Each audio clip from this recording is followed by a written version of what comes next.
cognitive qui se caractérise par la disparition de certains neurones. Les symptômes ne sont pas seulement des tremblements, ils sont multiples et propres à chaque malade. Raideur, fatigue, troubles cognitifs, psychologiques, sommeil et bien d'autres symptômes. Cela commence par des symptômes quasi imperceptibles, qui se terminent parfois par un handicap lourd. En ce qui me concerne, cela a commencé par des tremblements de la main droite. Impossible d'utiliser ma main.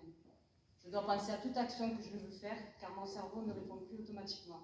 Il faut penser, se concentrer pour obtenir le geste voulu avec retardement. C'est là que j'ai compris que vivre avec, c'est vivre avec un gros locataire indésirable, impossible de s'en séparer. Je l'ai donc surnommé le démon Parky, car il est très sournois et intelligent et gère ma vie à sa guise. Il se délecte de la douleur avec la préférence de la douleur morale. Il s'étire longuement dans les raideurs de mes muscles, c'est le roi de la lenteur et du déséquilibre. Je dors avec lui, je me douche avec lui, je mange avec lui et j'essaie même de vivre avec. Je ne l'ai jamais vu tellement il est lâche. Il ricane de plaisir lorsque le matin il m'empêche de me lever. Il ne m'enlève aucune de mes capacités intellectuelles afin que je puisse mieux voir dans la déchéance physique dans laquelle il m'entraîne jour après jour. Il s'arrange avec une facilité déconcertante pour que mes proches ne voient pas la souffrance dans laquelle il me plonge, et cela me fait encore plus souffrir, car je n'ose plus dire ce qui me fait subir, pour m'isoler doucement dans la souffrance mentale et physique pour mieux me posséder. En public, je dois assumer la situation. Les regards interrogateurs, compatissants, le plus souvent de rejet, ceux-là sont les plus durs à accepter vu mon âge. Cela change de la perception que les autres ont de nous et celle que nous avons de nous-mêmes. Lentement, j'ai sombré dans une dépression profonde. Plus de sortie, plus de contact avec personne. Alors au fond du trou, j'ai dit stop. J'ai décidé de reprendre ma vie en main avec l'aide inestimable de mon mari et de mes fils. Sans oublier mes proches qui font tout pour me secouer et me remonter malgré mon besoin d'isolement. J'ai appris à croiser ces regards sans la honte du début, la honte d'être devenue différente. J'ai accepté de dire tout mon handicap, un handicap invisible, et dire que j'ai la maladie de Parkinson. Une fois qu'on accepte cela, on vit autrement les symptômes. Malheureusement, les symptômes se précisent et deviennent visibles.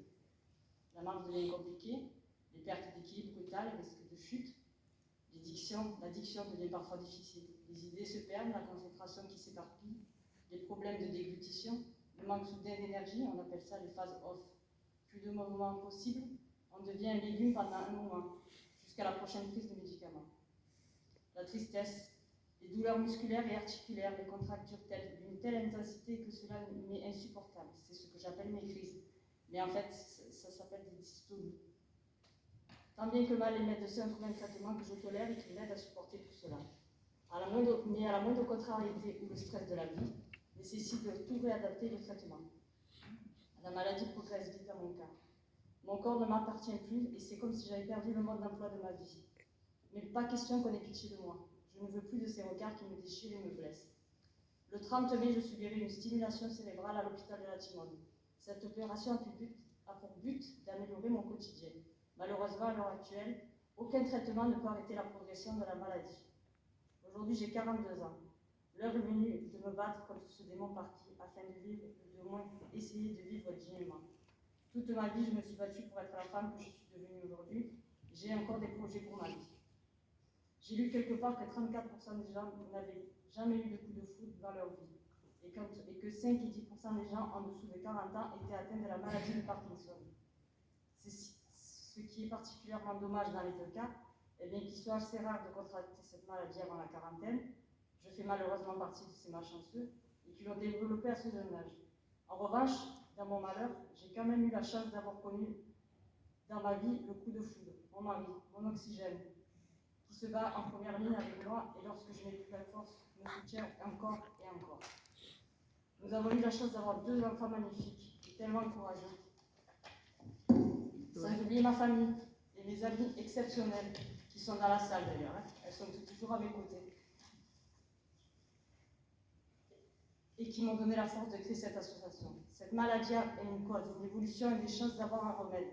Mon désir le plus cher, c'est que mes enfants, nos enfants, la génération à venir n'aient plus à affronter ce que j'affronte moi. Cette maladie m'a fait acquérir une force mentale, surhumaine comme le disent certaines de mes proches. J'ai donc décidé de créer en octobre 2022 l'association humaine pour Parkinson. L'association a pour mission d'organiser des actions, des événements pour soutenir diverses initiatives et surtout les maladies neurodégénératives. L'objectif est de mieux faire connaître et surtout d'aider la recherche, plus particulièrement pour la maladie de Parkinson. Via les réseaux sociaux, l'association apporte une analyse personnelle sur l'évolution des différents traitements, notamment tous ceux que j'ai pu tester, et le soutien moral.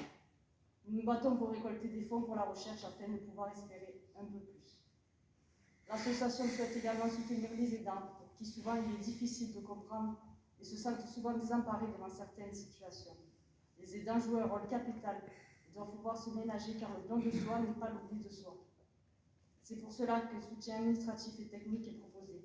Le volet social reste important, un soutien que des malades et des aidants. La campagne d'adhésion est lancée. Je voudrais remercier au nom du conseil d'administration tous les adhérents et les nombreux donateurs déjà, les commerçants, les associations et les entreprises de la Plaine-sur-Yvonne qui se sont investis dans ce projet en 2022 et nous le savons seront avec nous en 2023. Les élus, plus particulièrement Valérie Rabasséda, et les personnels municipaux pour leur professionnalisme et leur implication afin que cette soirée soit un succès. Je tiens à remercier particulièrement M. le maire Nicolas Bazuki, qui nous soutient depuis le début dans ce beau projet et qui nous a permis d'être ici ce soir afin de vous présenter l'association. Parkinson est devenu mon combat, notre combat.